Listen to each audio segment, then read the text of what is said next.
आज जो मैं सुनाने जा रहा हूं ये वृंदावन की सच्ची घटना है।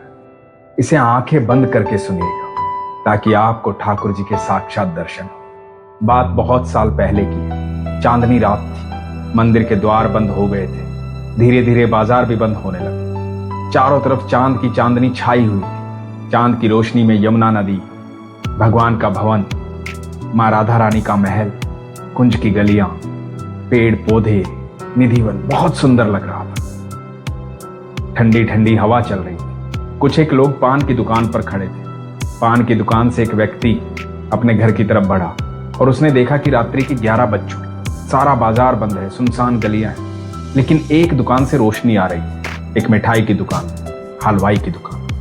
वो व्यक्ति वहां गया और उसने देखा कि एक बूढ़े बाबा लड्डू बना रहे हैं। तो इस व्यक्ति ने कहा कि बाबा, रात के 11 बज गए हैं, आप अब भी मेहनत कर रहे हैं, घर जाइए, बहुत रात्रि हो गई। बाबा ने हंसते हुए कहा कि बेटा, पापी पेट का सवाल है, काम तो करना ही पड़ेगा। सुबह किसी का ऑर्डर है, इसलिए लड्डू बना रहा हूं। तो इस व्यक्ति ने हरे कृष्ण बोला, राधे राधे बोला और चला गया। बाबा लड्डू बनाने में व्यस्त हुए। लड्डू बना रहे थे, थोड़े से और बाकी थे बनाने। सहसा ध्यान आया उनको कि आज लड्डू बनाने में इतना व्यस्त हो गया, काम का इतना बोझ हो गया कि रोज मंदिर बंद होने से पहले ठाकुर जी के दर्शन करने जाता था। आज तो मैं वहां भी नहीं गया। और आंखें बंद की और मन ही मन ठाकुर जी के दर्शन किए, बिहारी जी के दर्शन किए। बिहारी जी को देखने लगे। क्षमा मांगी बिहारी जी से कि बिहारी जी आज आ नहीं पाया आपके पास। और जैसे ही आंखें खोली, सामने एक 10 साल का सुंदर सा बच्चा खड़ा है। अद्भुत तेज है उसके चेहरे पे। सांवला सा बच्चा है, खूबसूरत बच्चा, अलग ही आभा है। बाबा देखकर स्तब्ध रह गए कि इतनी रात्रि में बच्चा कहां से आया। तो बच्चा बोलता है, बाबा बहुत भूख लगी है, लड्डू खाने का मन है, लड्डू दे दो।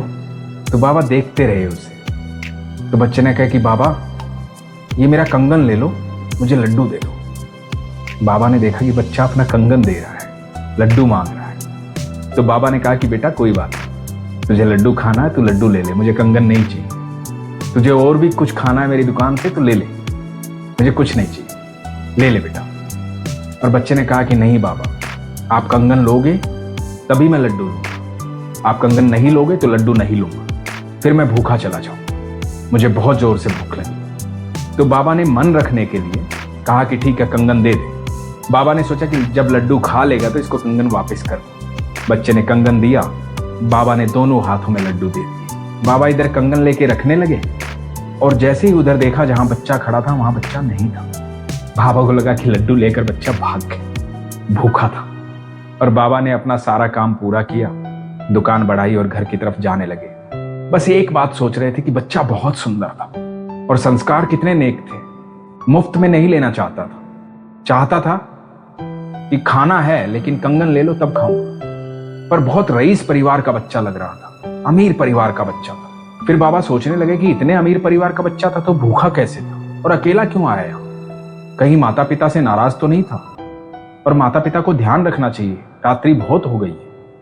ये सोचते सोचते घर पहुंचे, बिस्तर पर लेट गए, लेकिन दिमाग से वो छवि नहीं हट रही थी उस बच्चे की। वो खूबसूरत बच्चा बार बार याद आ रहा था। मन कर रहा था कि उसे दोबारा से देखूं। तो बाबा ने सोचा कि ठीक है, जब बच्चा घर पहुंचेगा हाथ में कंगन नहीं मिलेगा, क्योंकि कंगन सोने का है, तो माता पिता पूछेंगे कंगन कहाँ है। फिर वो बताएगा कि भूख लगी थी, ऐसे ऐसे वहां कंगन देकर आ गया। तो कल माता पिता उस बच्चे के साथ मेरी दुकान पर आएंगे और जब दुकान पर आएंगे तो मैं उसे देख लूं। कल्पनाओं के इस सागर में आकर के बाबा निंद्रालीन हो गए, सो गए। सुबह उठे, दिनचर्या शुरू की। उठते ही दिमाग में फिर वही बच्चा चल रहा था कि आज बच्चा आएगा अपने माता पिता के साथ, उसको कंगन लौटाऊंगा। और कुछ दिमाग में चल ही नहीं रहा था। बड़ी कोशिश की दिमाग को शांत करने की, लेकिन हो ही नहीं रहा। बार बार बच्चा ध्यान में आ रहा है। दुकान पर पहुंचे, दुकान खोली, अपना पूजा पाठ किया, सारा काम किया, दुकान पर बैठ गए। सोचे जा रहे हैं कौन था बच्चा, आया नहीं अभी तक। इतने में देखा कि मंदिर के भंडारी जी जो है वो दुकान के सामने से जा रहे हैं घी लेने। घी का पात्र उनके हाथ में। तो बाबा की आदत थी रोज की, भंडारी जी को आवाज दी, जय हो बिहारी जी की, कैसे हो भंडारी जी? तो भंडारी जी ने जवाब दिया, जय हो बिहारी जी, ठीक हूं बाबा। तो बाबा को लगा कि भंडारी जी उदास है। भंडारी जी को बोले, क्या हुआ भंडारी जी, बड़े उदास लग रहे हैं आप, ऐसा तो कभी नहीं देखा आपको। तो भंडारी जी बोले, क्या बताएं बाबा, ठाकुर जी का कंगन चोरी हो गया। कल मैंने अपनी आंखों से देखा था, उनके दोनों हाथों में कंगन थे, आज एक ही हाथ में कंगन।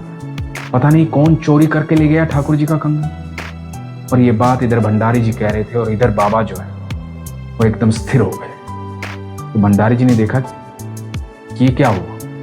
बाबा के चेहरे पे पसीना ही पसीना, होठ कांप रहे हैं, बोलना चाह रहे हैं, बोल नहीं पा रहे, शरीर कांप रहा है। बाबा को एहसास हो चुका था कि ठाकुर जी से मिल चुके हैं। ठाकुर जी आए थे अर्धरात्रि में, लेकिन कैसे बोले। ठाकुर जी को देखने के बाद जुबान कहाँ रह जाती है आदमी के मुंह में। तो ठाकुर जी हैं, उनकी ऊर्जा ही अलग है। पूरा ब्रह्मांड उनकी ऊर्जा से चलता है, तीनों लोक उनकी ऊर्जा से चलते हैं। उन्हें देखने के बाद बोले कैसे कोई। भंडारी जी ने कहा, क्या हुआ बाबा। बड़े कांपते हाथों से वो कंगन उठाया। भंडारी जी से पूछा, क्या ये ठाकुर जी का कंगन है। और भंडारी जी बोले, बाबा आपके पास कहाँ से आया, यही ठाकुर जी का कंगन। बाबा ने सारा वृतांत बताया, आंखों से अश्रु बह रहे थे। बता रहे थे, मेरे कन्हैया रात को आए थे मेरे पास, भूखे थे मेरे कन्हैया। बोले, कंगन ले लो बाबा, मुझे लड्डू खाने। कंगन नहीं लोगे तो लड्डू नहीं लूंगा, भूखा चला जाऊं। और बाबा रोते रहे, सारी बात बताते रहे। भंडारी जी को याद आया कि कल रात्रि में ठाकुर जी को लड्डू का भोग ही नहीं लगाया था। और भंडारी जी कंगन लेकर के ठाकुर जी के पास वापस चले। इधर बाबा अपने कन्हैया को याद करते रहे, कृष्णा को याद करते रहे। यही माया है मेरे ठाकुर, आप दिल से याद करो, वो प्रकट हो जाते हैं। वो कभी भी, कहीं भी, कैसे भी, किसी के पास भी आ सकते हैं। आप जानते नहीं हैं, आप सबके साथ वो हर पल रहते हैं। आप दिल से याद नहीं करते, और जब आप दिल से याद करोगे, आत्मा से याद करोगे, आप यकीन मानना ठाकुर जी आपके सामने आ जाएंगे। बाबा को याद आया था कि आज मंदिर नहीं गया, आंखें बंद करके मानसिक पूजा कर लेता हूं, मेरे ठाकुर को देख लेता हूं। जैसे ही ठाकुर का ध्यान किया, ठाकुर जी सामने। यही तो माया है उनकी। एक बार दिल से याद करके देखो, यकीन मानना ठाकुर जी आपके साथ खड़े होंगे। वो तो रहते हैं आपके साथ। उन्होंने श्रीमद् भगवद गीता में कहा है, मैं हर जीव के साथ साक्षी भाव में रहता हूं, हर पल रहता हूं। आप एक बार पुकार के तो देखो ठाकुर को, अपने आप आपको अनुभूति हो जाएगी कि कृष्ण आपके साथ है, प्रभु आपके साथ है। वो हमारे पिता हैं, हम उनके संतान हैं, हमसे बेहद प्रेम करते हैं। समस्याओं में उलझे रहते हो, समस्या का हल तो कृष्ण है। कृष्ण के साथ रहो, कृष्ण के पास रहो, समस्याएं रहेंगी नहीं। अपने विश्वास को मजबूत रखो, अपना ख्याल रखो। हरे कृष्ण।